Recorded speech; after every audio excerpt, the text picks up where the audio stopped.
Good morning students. Group theory के next lecture में आज हम चर्चा करेंगे ग्रुप मल्टीप्लिकेशन टेबल की, जिसे ऑर्थर केले मैथमेटिशियन के सम्मान में केली टेबल भी बोलते हैं। एक एग्जांपल लेते हैं ग्रुप का मल्टीप्लिकेशन बाइनरी ऑपरेशन के रेस्पेक्ट में, जिसमें 1 - 1 आयोटा और माइनस आयोटा 4 एलिमेंट हैं। तो ग्रुप मल्टीप्लिकेशन टेबल में सबसे बाएं कॉर्नर पर हम ग्रुप का जो बाइनरी ऑपरेशन है उसको लिखते हैं।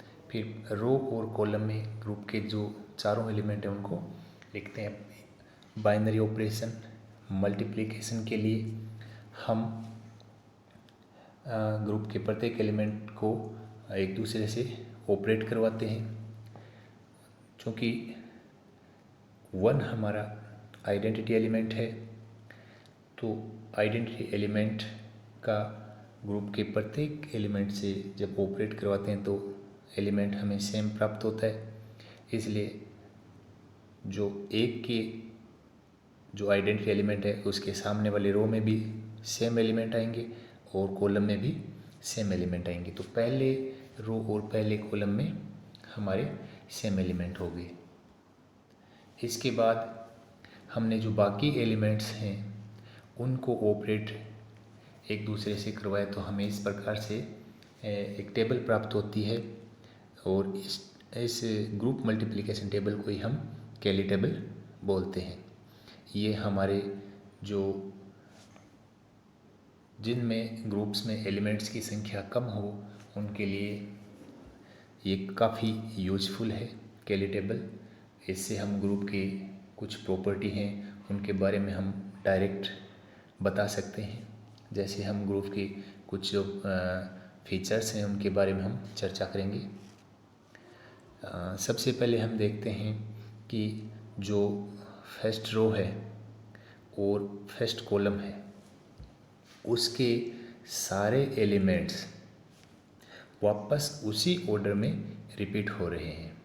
इसका मतलब है कि जो एक हमारा आइडेंटिटी एलिमेंट है और आइडेंटिटी एलिमेंट को ग्रुप के किसी भी एलिमेंट से ऑपरेट करवाते हैं तो हमें सेम एलिमेंट प्राप्त होता है। तो इसलिए हमारा जो फर्स्ट रो और फर्स्ट कॉलम है उसमें एलिमेंट सेम होंगे।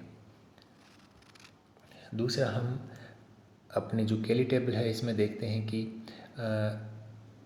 प्रत्येक कॉलम और प्रत्येक रो में आइडेंटिटी एलिमेंट जो कि 1 या 1 है वो विद्यमान है।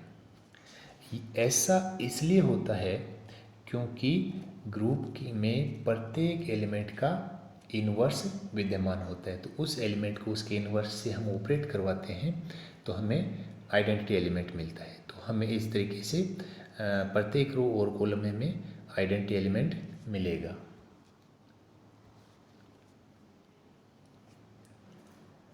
और साथ ही हम देखते हैं कि जैसे हम आइडेंटिटी एलिमेंट के हिसाब से हम डिसाइड कर सकते हैं कि कौन से एलिमेंट का कौन सा इन्वर्स है।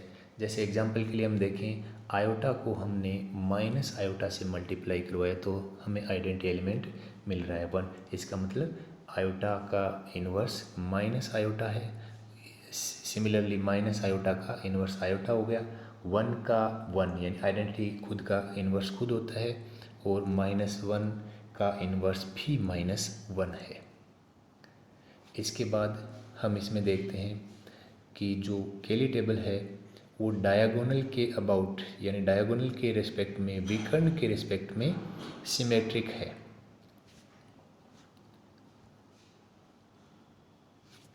यानी कि इस सिमेट्रिक होने के आधार पे हम बता सकते हैं कि जो हमारा ग्रुप है वो अबेलियन ग्रुप है। और अबेलियन ग्रुप के बारे में हमने इसकी जो डेफिनेशन में हमने चर्चा की थी कि A.B या A*B इक्वल टू B*A, यानी एलिमेंट को पहले या बाद में ऑपरेट करवाएं तो जो ऑपरेट करवाने के बाद जो एलिमेंट आएगा वो सेम एलिमेंट होना चाहिए। तो इस आधार पे हम कह सकते हैं कि अगर कोई कैली टेबल है वो डायगोनल के रेस्पेक्ट में अगर सिमेट्रिक है तो वो ग्रुप अबेलियन होगा, और अगर डायगोनल के रेस्पेक्ट में सिमेट्रिक नहीं है तो वो ग्रुप होगा नॉन अबेलियन।